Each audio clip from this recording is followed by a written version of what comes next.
अस्सलाम वालेकुम। मेरा नाम एहसन नलवी है। मेरी नानी के इंतकाल को 4 दिन हो गए हैं। साउथ सिटी हॉस्पिटल में उनका इंतकाल हुआ। मैं क्विकली आपके साथ अपना एक्सपीरियंस शेयर करते चाहूँ जो हमारी फैमिली का साउथ सिटी हॉस्पिटल में रहा। उनकी 28 को वो एडमिट हुई। एक उनकी न्यूरोलॉजिकल सर्जरी थी, जो कि एक उनको सर में दर्द था, तो वो एक ट्यूमर था, वो रिमूव करना था। वो सर्जरी हो गई। उसके बाद वो एक दिन आईसीयू में रहीं और आईसीयू के बाद रूम में आ गई। रूम में वो 3 दिन थी, लेकिन पोस्ट ऑपरेटिव केयर जो थी वो बिल्कुल ना होने के बराबर थी। उसकी वजह से उन्होंने एक लंग इन्फेक्शन डेवलप किया, और वो भी जब एक फैमिली अटेंडेंट जो थी उन्होंने पॉइंट आउट किया कि इनको ब्रीदिंग इश्यूज़ हो रहे हैं, तो फिर डॉक्टर्स ने स्कैन किया और टेस्ट किए और उन्होंने इन्फेक्शन देखा कि उनके लंग्स में इन्फेक्शन है। उसके बाद उनको आईसीयू में शिफ्ट कर दिया गया। सर्जरी के वक्त उनका एक कोविड टेस्ट हुआ था, वो नेगेटिव आया था। उसके बाद आईसीयू में शिफ्ट जब किया तो 2 दफ़ा उन्होंने कोविड टेस्ट किया, दोनों दफ़ा नेगेटिव आया।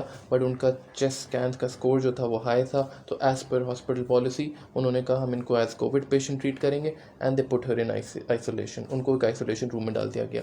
हमारे ख्याल में एज़ फैमिली हम समझते हैं वो जो 4 दिन उन्होंने आइसोलेशन रूम में गुजारे हैं मेरी नानी ने, वही उनकी वफ़ात की वजह बने, क्योंकि वहाँ पे वो बिल्कुल एक सीवियर डिप्रेशन में चली गई, अपनी विल पावर बिल्कुल खो बैठी थी। और उन्होंने ये बात जब भी उनसे हुई, उन्होंने ये इस चीज़ को कहा कि वो फील कर रही हैं कि वो बिल्कुल लोनली फील कर रही हैं, अकेला फील कर रही हैं, और उसकी वजह से उनकी बिल्कुल विल पावर ख़त्म हो गई थी।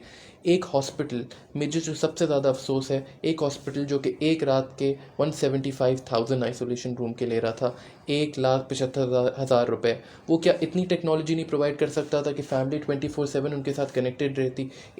एक उनके साथ एक ऐसी कोई टैबलेट या कोई एक चीज़ उनके साथ होती जिससे वो 24 घंटे फैमिली से कनेक्टेड रहती, और उनको एक फीलिंग ऑफ सिक्योरिटी होती, या उनको एक कनेक्टेड होती वो, और उनको लगता कि वो उनकी फैमिली उनके साथ है। लेकिन ऐसा नहीं हुआ, और उसकी वजह से वो बिल्कुल हमने देखा कि उनकी हेल्थ जो थी वो डिटीरियोरेट करती रही, बदतरीज उनकी ख़राब होती रही, और उसके बाद वो वफ़ात पा गई। दूसरी चीज़, डॉक्टर शाहिद जावेद हुसैन जो कि उनके पल्मोनोलॉजिस्ट थे, और जब से उनको लंग इन्फेक्शन डेवलप हुआ और वो आइसोलेशन में शिफ्ट हुई, वो इस केस को देख रहे थे। उनसे पर्सनली भी रिक्वेस्ट की गई थी व्हाट्सएप पे, जिस पे उन्होंने कमिट किया था कि वो रेगुलर अपडेट्स देंगे। और मेरे ख्याल में it's not asking too much अगर हम एक्सपेक्ट करें कि एक हॉस्पिटल जो कि इतने पैसे भी लेता है, डॉक्टर्स की रिस्पॉन्सिबिलिटी होती है, ये हम पेशेंट की फैमिली का राइट है कि उनको रेगुलर अपडेट्स मिलें, स्पेशली जब वो बिल्कुल डिसकनेक्टेड हैं। Doctor Shahid Javed Hussain totally disappeared for 3 days.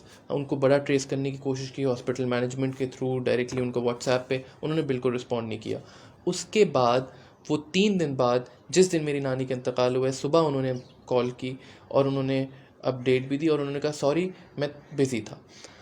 तो मेरे ख़्याल में ये जो एक एटीट्यूड था, हमें इस एटीट्यूड की वजह से हमें बहुत ज़्यादा दुख भी हुआ, और हम मेरे ख़्याल में ये एटीट्यूड बिल्कुल अनएक्सेप्टेबल है।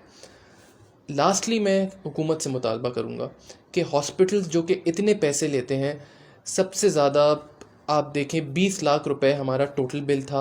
उसके बाद 7 लाख रुपए हमारे 4 दिन आइसोलेशन के लगे, जिसका मतलब 1,75,000 रुपये एक रात के। उसके बावजूद जो एक कंप्लीट इनकॉम्पिटेंस थी, इनसेंसिटिविटी थी और नेग्लिजेंस थी, उसकी कोई अकाउंटेबिलिटी नहीं है, कोई क्वेश्चन नहीं है। ऐसी सिचुएशन में होते हैं फैमिलीज़ के उनको जो कहा जाता है वो करते हैं, और हम करने के लिए तैयार थे उस वक्त, क्योंकि वो एक्सप्लॉइट भी की जाती है ऐसी सिचुएशन। तो मेरा हुकूमत से मुतालबा है कि ऐसी कोई रेगुलेटरी बॉडी होनी चाहिए, अथॉरिटी होनी चाहिए जो कि इन पे चेक रखे। और हमारा जो साउथ सिटी हॉस्पिटल के साथ एक्सपीरियंस रहा है, मेरे ख्याल में ये हम कभी भुला नहीं पाएंगे। शुक्रिया।